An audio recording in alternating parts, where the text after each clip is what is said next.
ఇట్లా స్ట్రేట్గా పట్టుకొని కింద ఒక హాఫ్ ఇంచ్ వదిలిపెట్టాలి, కుట్టు మందం పావించు.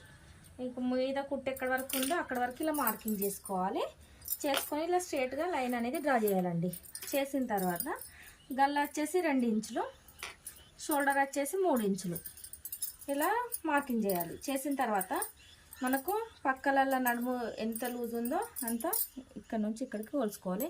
ఎక్కడి వరకు ఉందో దానికంటే కొంచెం అలా పెట్టుకున్న తర్వాత కింది నుండి పైనకి చంక భాగం ఇలా ఒక మార్కింగ్, ఇక్కడ వీపు గల్లా అనేది ఎంత ఉందో అంతే ఇక్కడ కిందికి పెట్టి కింద ఒక పావించు మీద ఒక పావించు ఇలా మార్కింగ్ చేయాలి.